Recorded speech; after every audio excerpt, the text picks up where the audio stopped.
Hey guys, it's Jeff Wilson, John Moore. This is day 3 of minor league camp, and also up and down day. This has just been total crap, up and down with what we've dealt with today.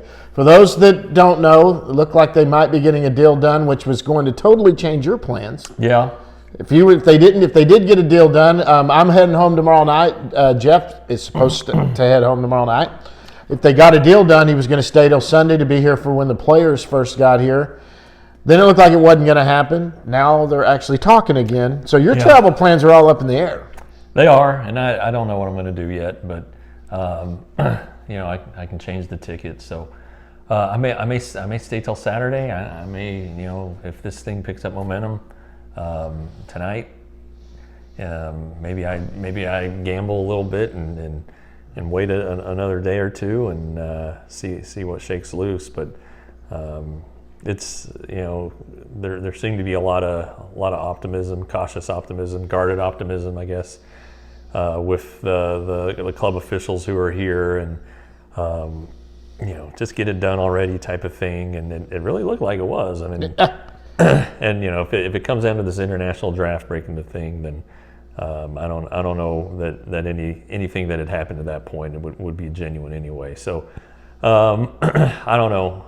Like I wrote earlier this week, I don't care whose fault it is. I'm not assigning any blame, but it just both sides can point the finger at themselves and should be. And but it's time to get going, because this just seems like a complete failure over something that's pretty insignificant. Well, and I'm a guy that look, I've been on the player side since day one. I've really thought the owners, the way Manfred, I guess more Manfred, has come across wrong since this whole thing started, delaying the negotiations. But I'm going to be honest with you. Up until today, with what they are reporting is what actually MLB offered to the union. Mm-hmm. Before this international thing even came up, I was like, you take this deal. This is far and above. Last week they said they were not going above the 220 CBT. They go from 230 all the way up to 242. The owners offer that. Yeah. That tells me they're ready to try to get a deal done. And international, you explained something to me that explained about the international. This is something that doesn't even affect the union.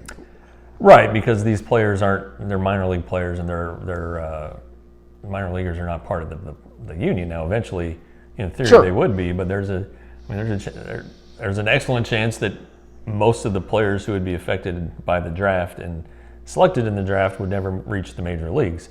It would be a 20-round draft, and teams can't pass. Right. That's one of the conditions. So every team would get 20 guys, and then they could sign undrafted free agents. This year, the Rangers signed 19 guys, I believe it was, 18 or 19, and the highest bonus they gave out was $2 million.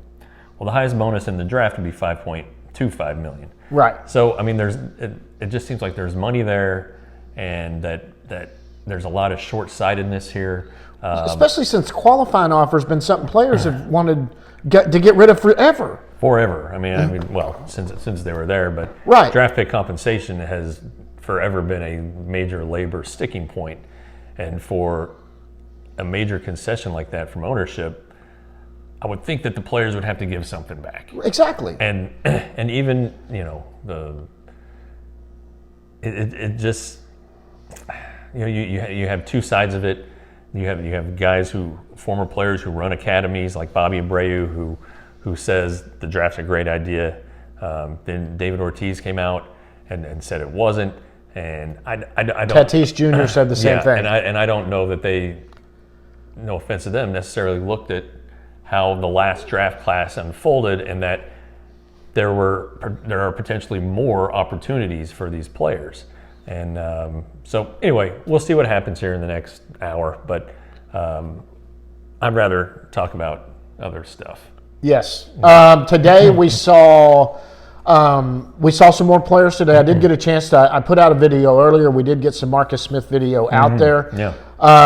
We got to see who threw today. We got Zach Kent, Mason Englert, Avery Weems, Jake Latz, Although we didn't get any video of Jake Latz. Can't really do that right now. Yeah, he's kind of in a unique situation. Yeah. Anyway, so yeah, we have good videos on the Texas Rangers Baseball Podcast YouTube page. Go subscribe. Yeah, we're gonna have some good stories coming up on jeffwilson.substack.com, which you should also go subscribe to for $5.99 a month or $60 a year. I talked to Marcus Smith, who is a tremendous kid. Man, really enjoyed talking to him. Same thing with Zach Kent. Guys whose names you need to know. Kent's closer to the majors, but every time I talk to somebody about the pitching depth, they say something to the effect of, "Don't sleep on Zach Kent," or Zach Kent is woefully underrated. So watch out for him. We have a bunch of stories, whether the major leaguers are here this weekend or not. There's a lot of good fresh content on these minor league guys who soon enough are going to be major leaguers. I tell you right now, there are players that are in this camp that are vying for a job that, look, they were already probably going to have chances to make a major league debut this year. Sure. Some of those top end middle infielders, there's always a chance through injury or whatever that can go. But I tell you what, there's some guys that are fringe that aren't here. This is hurting them. Yeah, this is it's been pointed out to us by a couple guys, and it's true. These minor league players are going to be in game shape, whenever the lockout ends. And these players, the Rangers have no idea what they've been doing. The 40-man guys, they have not talked to him at all. Right, they haven't talked to him. And so you're talking about guys like Nick Solak, Yanni Hernandez, Andy Ibanez, some of the bullpen guys, Dennis Santana, and maybe Josh Spores a little bit too.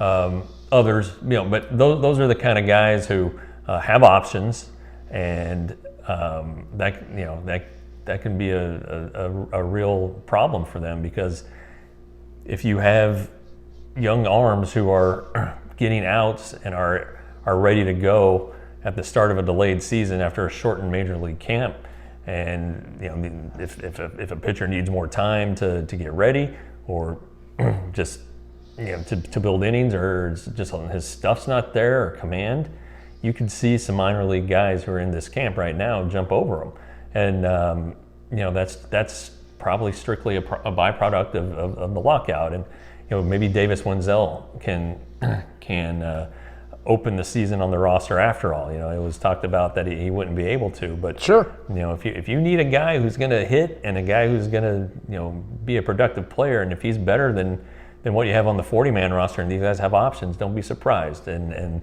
that's kind of what's been relayed to us by 2 or 3 people.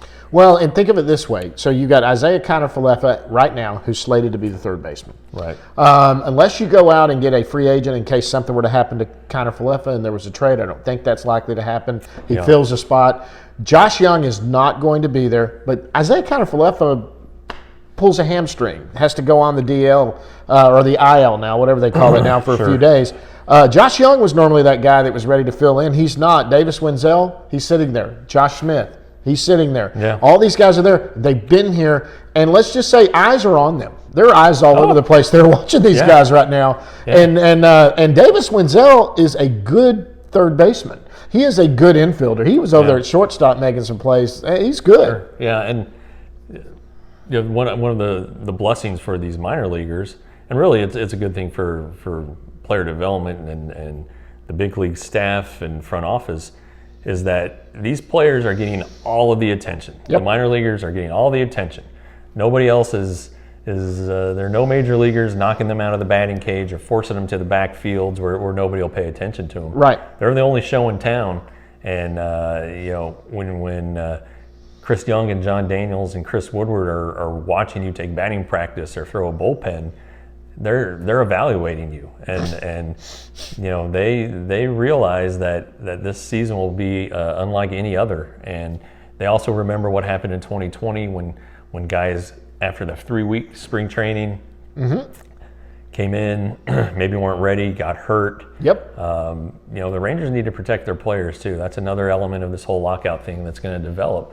You could start the season with John Gray say only throwing 60 pitches in his first start, Sure. just to protect these guys from injuries. Yep. And the teams have to protect their investment. You want to protect the players anyway for their health. Right. But I mean, it's going to be crazy. And right now there are minor leaguers who have a really good chance at the opening day roster who didn't before the lockout. Absolutely. And when we say that, look, the big league staff, they don't stay out there a lot. They walk around. They're not interacting with the minor leaguers. They're kind of kipping back, but they are all, including Chris and all, have wandered around. And look, we've been to big league camp. Chris isn't wandering around looking at minor leaguers. He's Right. up there working the major league staff the whole time. Sure. He's just watching people right now. Yeah. I mean, these guys are getting to put on for the manager at the big league level. GM and president of baseball operations are roaming around watching too. Yeah. You guys that are the ones that they're trying to fight for with the new CBA, those guys, they might have a tough time. This is just sad. I feel for those guys because all of those guys are big league players. They're good big league players, but let's be honest, we got to go with what's there. Yeah, and it's, you're right.